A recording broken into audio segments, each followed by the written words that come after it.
This is Raymond with Vaping 360, dropping by the Halo booth. If you're a reader of Vaping 360, then you know the team is big on Halo e-liquids. Dickson here is going to tell you about the new high VG version of these liquids. Dickson, why did Halo decide to go with high GV formulations of its popular e-liquids? Well, we were famous for having our high PG line, which has been around since 2009, and it's got quite a following. The market's obviously shifted, as a lot of it's hardware driven, as people are going to sub-ohming or higher powered batteries. Our old formulation didn't work so well for those folks in that kind of hardware, so we came up with a high VG formulation. We were a little late coming into the market compared to other people. We wanted to make sure that our classic formulations translated well into the high VG version of them. So it took us a while to get them, but we think we got it right. Now, the managing editor of Vaping 360 is a really big fan of Tribeca.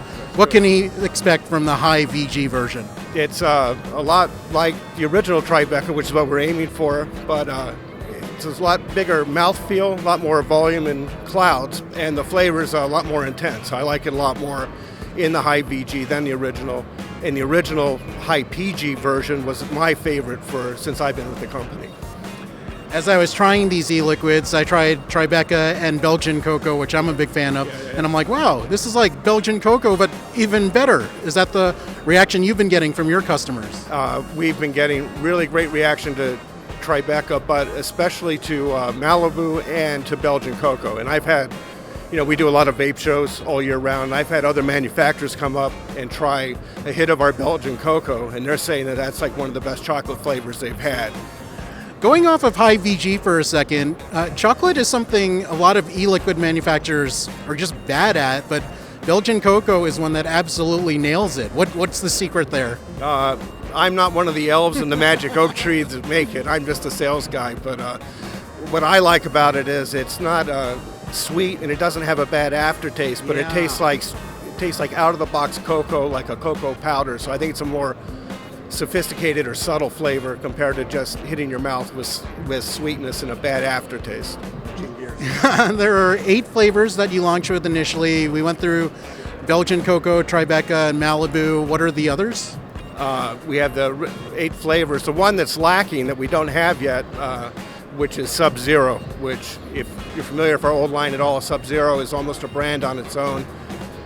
Menthol lovers, when they do it, you almost see their eyes roll in the back of their head because it's so good. We're working on Sub-Zero. That would be the next one to come out. But we're trying to, like I said before, we're not going to let it out till it's just right and until it's been steeped at least 3 months. So any minute now, the next Sub-Zero should come out. Other flavors, we're going to bring out more fruit and desserts. But what we won't do is put diacetyl or AP in any of our stuff. You can go online, check out our records.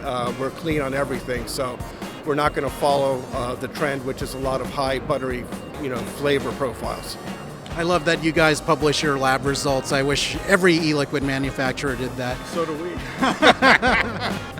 Now, best case scenario, by the end of the year, how many flavors do you think you'll have in the high VG line? I really don't know the answer to that, but I think it would go probably to at least 10. We have 8 now. I think you could do more. Yeah, so I hope so too. I'm looking forward to trying the new e-liquids. If you want to see what Halo's up to, go to the Halo website. I highly recommend Tribeca and Belgian cocoa in their new high VG formulations. Really delicious. And for the best vaping reviews, guides, and features, go to Vaping 360, the home of vaping.